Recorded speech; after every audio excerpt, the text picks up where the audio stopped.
Shalom,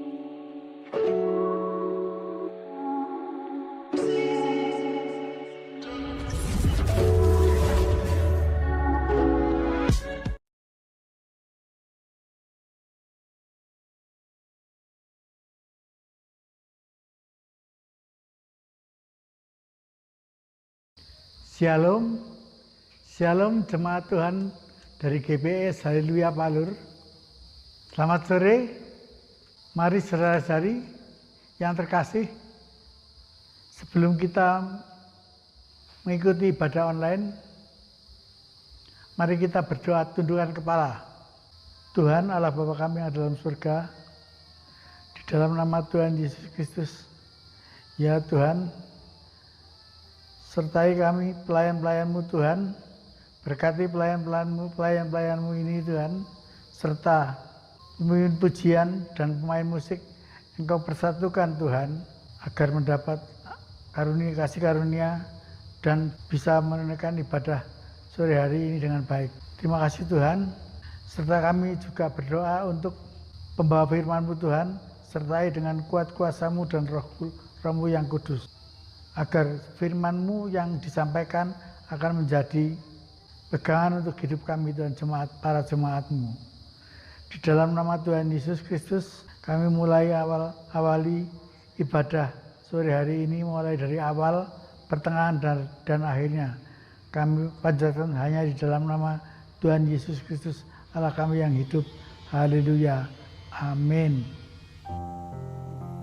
Shalom Bapak Ibu Saudara yang dikasihi oleh Tuhan, dimanapun Bapak Ibu Saudara berada saat ini. Kita bertemu lagi dalam ibadah online malam hari ini, yaitu ibadah pendalaman Alkitab. Mari kita akan mulai ibadah kita malam hari ini. Kita mau datang kepada Tuhan, kita mau puji dan sembah Dia, kita mau nyanyi bagi Dia Sang Raja kita.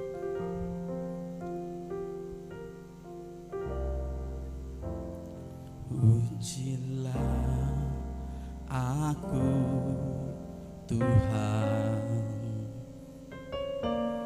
cobalah aku Tuhan, selidiki batinku dan hatiku,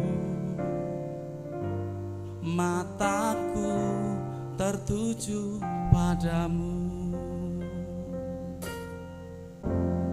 Aku cinta padamu Tuhan, aku rindu hadirat-Mu Tuhan, aku ingin selalu dekat padamu,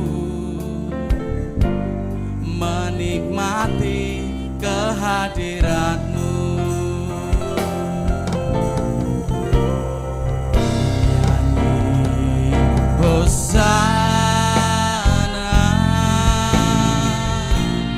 bagi Rajaku yang duduk di tahta. Aku muliakan dan ku agungkan, Kau layak disembah. Ku nyanyi Hosana, Hosana bagi Rajaku yang duduk di tahta.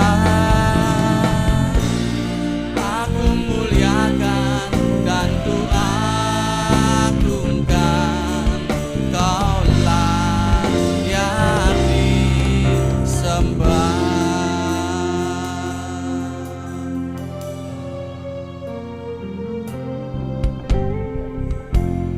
Pujilah aku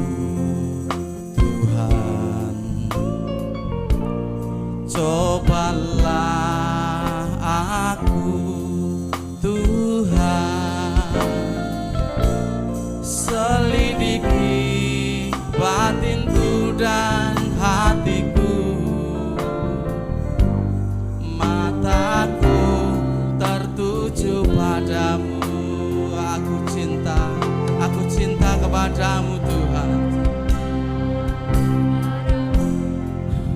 Haleluya Tuhan. Aku rindu hadirat-Mu Tuhan.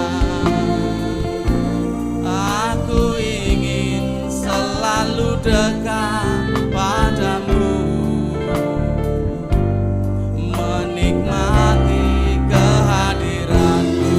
Mari nyanyi hosana bagi Dia Sang Raja kita. Haleluya, bagi Engkau Rajaku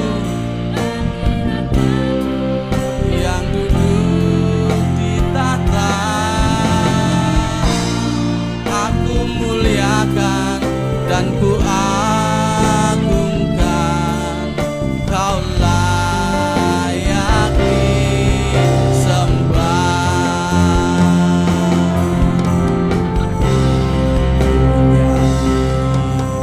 Hosana bagi Rajaku yang duduk di tahta. Aku muliakan dan ku agungkan, Kau layak disembah. Katakan sekali lagi, ku nyanyi hosana. Nyanyi hosana bagi Rajaku yang duduk di tahta. Aku muliakan dan ku agungkan, Kau layak disembah.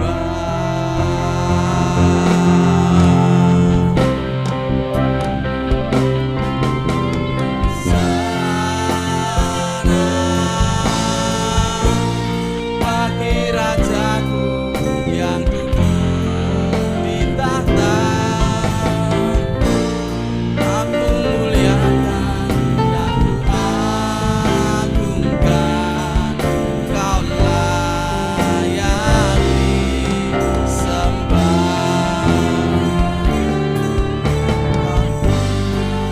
Layak disembah. Kau layak disembah.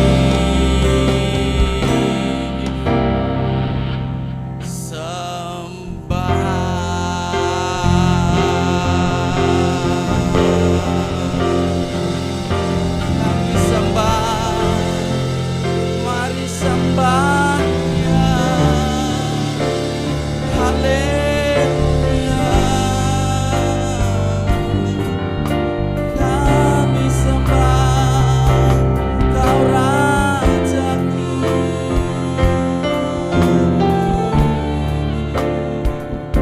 Kami agungkan, kami tinggikan nama-Mu.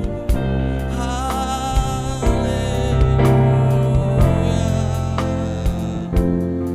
Haleluya. Syukur. Terima kasih Tuhan. Glory haleluya. Puji nama Tuhan. Kau sungguh baik, Kau sungguh mulia, Kau kekuatan kami, Engkau perlindungan kami. Engkau layak kami puji, Engkau layak kami tinggikan.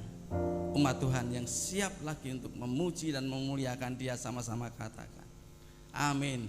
Haleluya. Kita mau bersorak bagi Dia, karena Dia Allah kita yang mengalahkan setiap musuh-musuh kita. Kaulah kuatku. Mari dengan segenap hatimu katakan, Kaulah kuatku.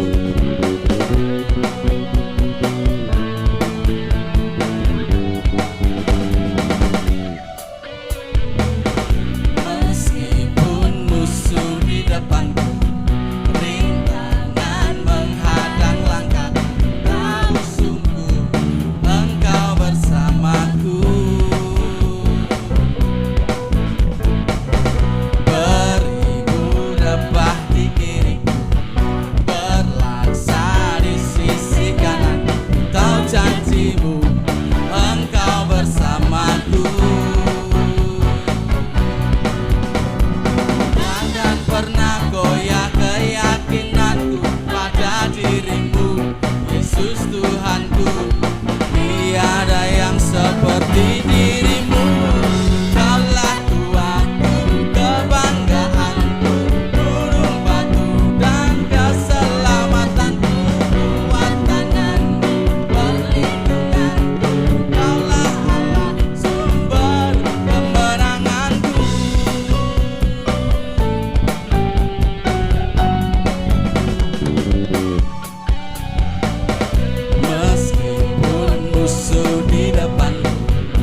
menjadi kekuatan bagi hidup kita.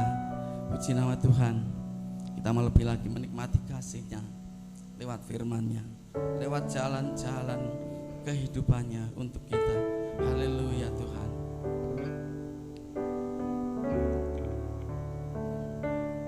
Bapa, sentuh hati kami. Betapa ku mencintai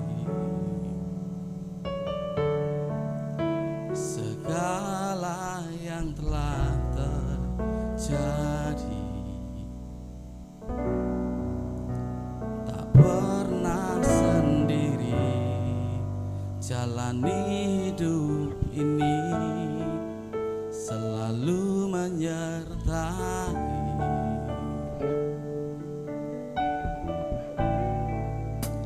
Betapa ku menyadari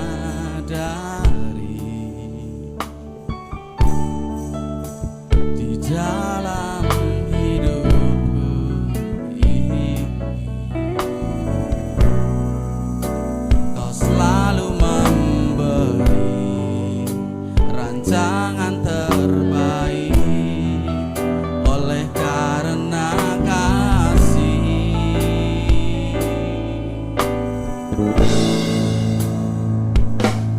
Bapa,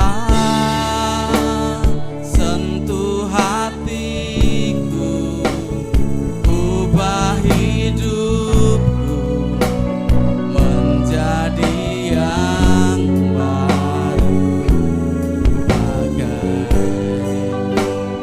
emas yang murni.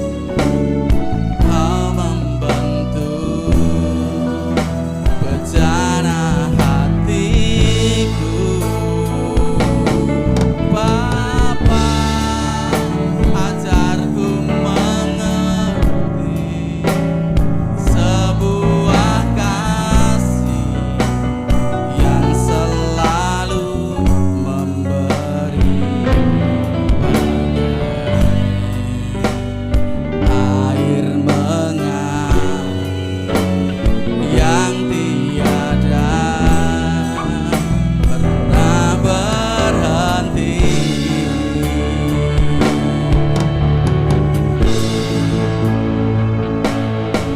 Bapa, sentuh hatiku, ubah hidupku menjadi yang baru, bagai emas yang murni. Kau membentuk bejana hatiku. Bapa, ajarku mengerti sebuah kasih yang selalu memberi, air mengalir yang tiada pernah berhenti.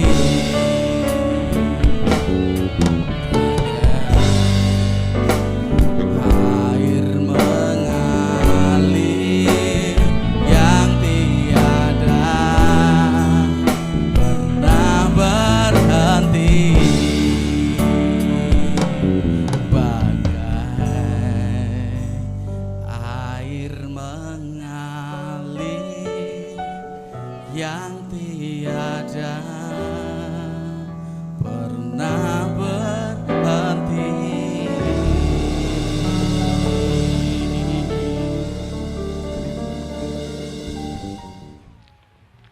Shalom, selamat sore Bapak-bapak, Ibu-ibu Jemaat GBS Haleluya Palur, dan juga sahabat-sahabat yang masih mencintai ibadah bersama dengan Jemaat Palur.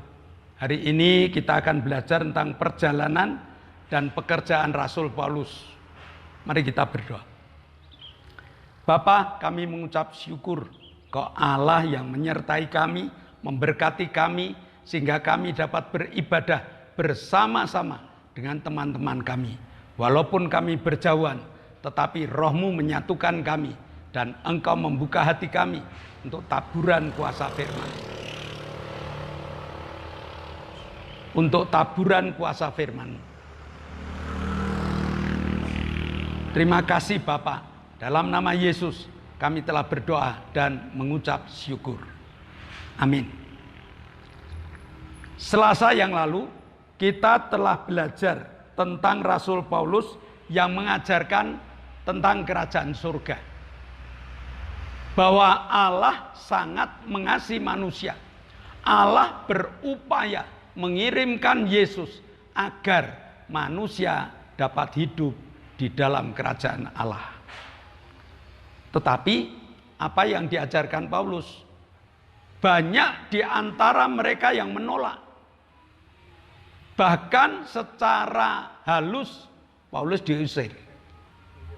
Nah, karena Paulus diusir, Paulus pindah ke sekolah Tiranus. Selama 2 tahun Paulus mengajarkan tentang Yesus. Paulus mengajarkan tentang Mesias. Paulus mengajarkan tentang kerajaan Allah. Dan kerajaan Allah itu hanya dapat dinikmati oleh mereka yang percaya pada Kristus. Maka dengan gigih Rasul Paulus terus memberitakan, terus mengajarkan tentang Kristus agar diterima oleh mereka, orang-orang Yahudi maupun orang-orang Yunani yang kepingin menikmati kerajaan Allah. Akibat dari pengajaran itu luar biasa. Ya, akibat pengajaran tentang Yesus Kristus ini luar biasa. Kita baca dari Kisah Para Rasul 19 ayat 11 dan ayat 12.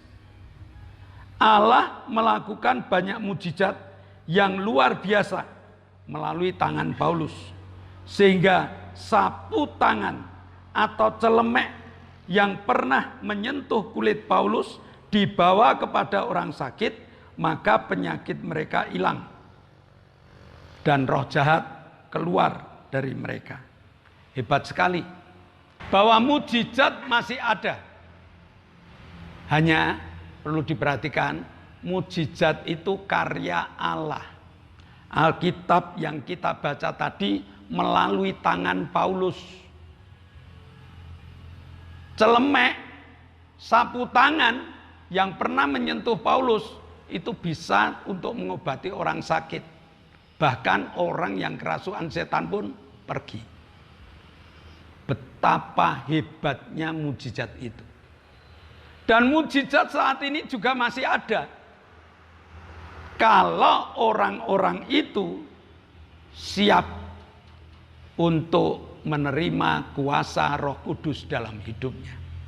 Dan kuasa Roh Kudus itu akan turun, kuasa Roh Kudus itu akan masuk di dalam kehidupan manusia jika manusia itu percaya pada Yesus Kristus. Mujizat-mujizat itu dapat terjadi kepada siapapun.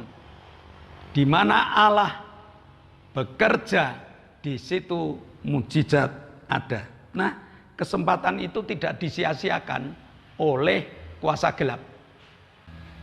Kesempatan itu tidak disia-siakan oleh setan. Karena dengan jurus saktinya, setan ingin membuat kuasa mujizat tiruan. Bahkan lebih instan. Bahkan kelihatan lebih hebat.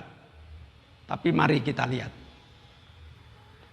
Di dalam Kisah Para Rasul 19 ayat 13 dan 14 menceritakan, di situ diceritakan bahwa ada orang Yahudi. Dia pekerjaannya ahli jampi-jampi. Dia juga keliling. Dia mengatakan kepada orang-orang yang sakit, kepada orang-orang yang dirasuk setan dengan kata-kata yang di dalam nama Yesus. Seperti kata Paulus, orang ini jadi terkenal. Bapaknya seorang imam, bahkan kepala imam yang ada di Efesus pada waktu itu. Bapaknya bernama Skewa. Dia punya 7 anak, dan 7 anak ini menjadi ahli jambi-jambi. Dia keluar masuk kota, dia keluar masuk kampung dengan membawa nama Yesus. Padahal dia tidak kenal Yesus. Padahal dia tidak terima Yesus. Sehingga pada suatu saat ada orang yang kerasukan setan lalu diusir di dalam nama Yesus. Setannya ngomong, "Aku Yesus kenal, aku Paulus tahu, tetapi kepadamu aku tidak mengerti." Lalu setannya itu, orang yang kerasukan setan itu mencekik anak-anak Skewa itu. Terjadi kegaduhan. Apa yang ada pada kita? Apa yang perlu kita pelajari? Ternyata setan pun bisa mengucapkan dalam nama Yesus. Ternyata setan pun dapat berbuat mujizat. Maka tidak aneh kalau sekarang ini banyak kesembuhan-kesembuhan ilahi terjadi di mana-mana. Karena apakah kesembuhan ilahi itu benar-benar dari Tuhan atau hanya dari kelicikan setan?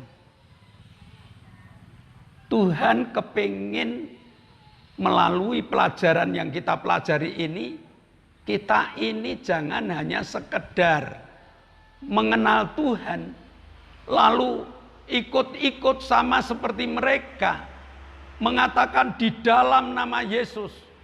Periksa hati dulu.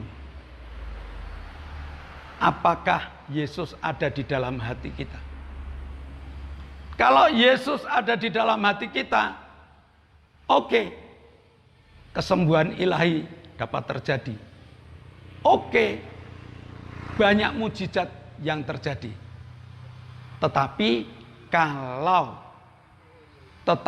kalau hanya sekedar mengenal Kristus dan menggunakan nama Kristus, ini yang sangat berbahaya. Sekali lagi, di akhir zaman ini manusia sudah sulit untuk memilih mana yang benar, mana yang salah. Alkitab mengatakan sampai-sampai tidak dapat membedakan mana tangan kanan, mana tangan kiri. Nah, supaya kita bisa bagaimana? Supaya kita tetap di dalam Kristus bagaimana? Ya, kita harus selalu dekat dengan Yesus. Sama yang diajarkan Rasul Paulus, bukan aneh-aneh. Nama Yesus. Dan kalau kita punya nama Yesus, maka kuasa Yesus ada di dalam kehidupan kita. Di dalam Wahyu 3 ayat 16. Jadi karena engkau suam-suam kuku dan tidak dingin atau panas, aku akan memuntahkan engkau dari mulutku. Kita harus jadi Kristen yang benar-benar Kristen. Tuhan sudah mengingatkan, jangan hanya menjadi Kristen yang tidak dingin dan tidak panas, suam-suam. Ini yang bahaya. Apalagi di zaman pandemi ini, sudah banyak gereja yang diinstruksikan untuk buka, yang umur 60 tahun ke atas sudah tidak boleh ke gereja. Lalu bagaimana mereka? Apakah mereka tetap panas atau dingin? Mari Bapak Ibu, kita terus-menerus kobarkan supaya pengenalan akan Kristus ini makin mendalam di dalam setiap jemaat. Tidak tertipu dengan keadaan dunia saat ini, dengan keadaan sakit penyakit yang mengganas ini, dengan keadaan-keadaan lain. Tuhan akan menyertai kehidupan kita. Kalau kita panas di dalam Tuhan, maka Tuhan akan memegang kita dengan kekuatan kuasa Roh Kudusnya. Jangan mau dihembusi dengan kuasa setan, dengan benih kekurang percayaan. Percaya tetapi kurang. Contohnya, Adam dan Hawa jatuh ke dalam dosa. Dia masih berada di Taman Eden. Dia masih di tamannya Tuhan. Setan tidak takut dengan tamannya Tuhan. Setan hanya mengubah. Setan hanya memberikan hembusan. Setan hanya memberikan bisikan. Kamu keliru loh. Bukankah Tuhan itu menyuruh engkau tidak boleh makan makanan yang ada di dalam taman ini. Yang boleh hanya ini loh. Keraguan-raguan dimunculkan. Begitu kita ragu-ragu dengan iman kita. Begitu kita ragu-ragu dengan kepercayaan kita. Begitu kita ragu-ragu dengan Tuhan kita. Jatuh loh. Jatuh. Maka kita harus menjadi orang Kristen yang setia kepada Tuhan. Karena kalau kita setia kepada Tuhan, bisikan-bisikan itu dapat kita mentahkan. Jangan sampai Matius 7 ayat 22 dan 23 terkena dalam hidup kita. Pada hari terakhir, banyak orang akan berseru kepadaku, Tuhan, Tuhan, bukankah kami bernubuat demi namamu, dan mengusir setan demi namamu, dan mengadakan banyak mujizat demi namamu juga? Pada waktu itulah aku akan berterus terang kepada mereka dan berkata, aku tidak pernah mengenal kamu. Enyahlah daripadaku, kamu sekalian pembuat kejahatan. Jadi kesimpulannya apa? Jadilah jemaat yang tetap mencintai Yesus. Tetap mentaati segala perintahnya. Sehingga hidup kita akan dikelilingi oleh mujizat. Sama seperti Rasul Paulus. Dia tetap mencintai Yesus. Dia mentaati apa yang diperintahkannya. Mujizat ada di dalam kehidupan Paulus. Yang kedua, jangan jadi anak-anak sekewa. Kelihatannya imam. Kelihatannya anak imam. Kelihatannya orang Kristen. Tetapi dia menjual nama Yesus. Nama Yesus diobral hanya sekedar untuk mencari uang. Sangat berbahaya. Tuhan, jangan putar balikkan firman Tuhan. Carilah dahulu kerajaan Allah dengan segala kebenarannya. Baru semuanya ditambahkan kepadamu. Dan kerajaan Allah bukan hanya sekedar makanan dan minuman. Tetapi kerajaan Allah itu yang kita cari adalah kebenaran. Kalau kita mencari kebenaran, damai sejahtera diberikan kepada kita. Dan kalau damai sejahtera diberikan pada kita, sukacita memenuhi hati kita. Sekali lagi, mari kita melihat perjalanan Rasul Paulus dan pekerjaan Rasul Paulus. Dimanapun Rasul Paulus berada, selalu bercerita tentang Yesus. Tuhan kepingin kemanapun kita berada, ceritakan tentang Yesus sebagai juru selamat. Ceritakan tentang Yesus yang sanggup mengampuni segala dosa. Ceritakan tentang Yesus yang memberi tawaran. Aku kepingin ada di dalam hatimu. Mari kita berdoa. Kami bersyukur padamu Tuhan. Cerita tentang anak-anak sekewa menjadi pelajaran bagi kami. Supaya kami Kristen yang tidak menjadi anak-anak sekewa. Yang hanya sekedar mencari keuntungan dengan namamu. Tetapi kami ingin menceritakan kepada setiap orang bahwa namamu yang luar biasa harus mereka miliki. Terima kasih Bapa. Meteraikan firman-Mu dalam hati, jiwa, dan roh kami. Dan dalam nama Yesus kami telah berdoa dan mengucap syukur. Amin. Nah, Bapak Ibu Saudara, sebelum kita meninggalkan ibadah kita, perhatikan pengumuman. Di zaman new normal ini, negara kita masih menginstruksikan untuk tetap memakai masker, untuk tetap menjaga jarak dan mencuci tangan. Maka 3 hal ini jangan kita lupakan. Kemana-mana kita harus pakai masker. Kalau omong satu dengan yang lain, jaga jarak dan pakai masker. Dan jangan lupa cuci tangan. Yang kedua, GBIS Haleluya Palur selain mengadakan ibadah online, juga mengadakan ibadah onsite. Maka bagi jemaat-jemaat yang lama tidak datang, atau ada jemaat yang rindu datang, kami undang Bapak Ibu untuk datang beribadah di GBIS Haleluya Palur, Minggu jam 9 pagi. Kita akan bersukacita, beribadah dengan penuh urapan Tuhan. Anak-anak sekolah minggu juga sudah dimulai jam 7. Bapak Ibu yang punya anak, yang punya cucu, kirim ke GBIS Haleluya Palur untuk mendapatkan pelajaran sekolah minggu dan memperkenalkan Tuhan agar mereka paham siapa Tuhan yang sebenarnya. Lalu GBIS cabang Perumnas Palur akan dibuka sesudah Lebaran. Permata juga akan dibuka setelah Lebaran.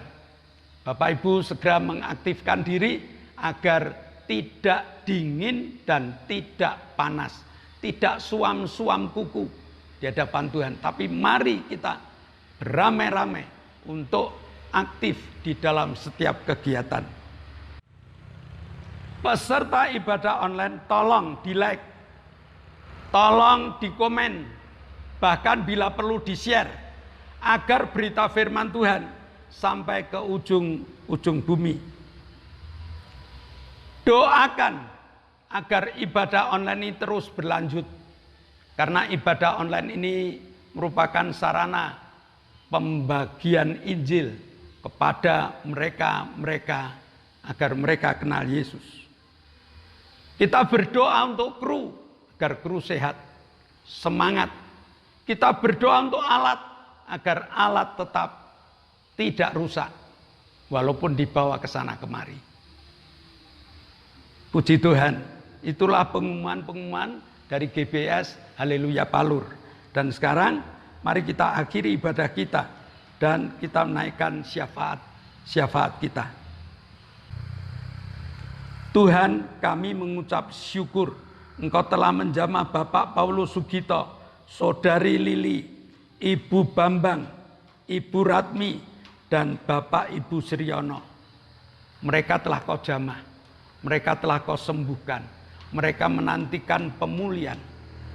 Jamah imannya, maka mereka pulih 100%. Kami berdoa untuk Octavianus Hendra Wijaya yang minta organ tubuh yang baru, Tiosin yang stroke ringan, Ibu Setyo Purnomo yang jatuh kakinya sakit, Ibu dan eyangnya Uwa yang pasca operasi karena kecelakaan. Jamah Tuhan, tidak ada yang mustahil bagimu. Pada saat kami berdoa, tanganmu Kau tumpangkan. Kami tindak dalam nama Yesus, jadilah sembuh.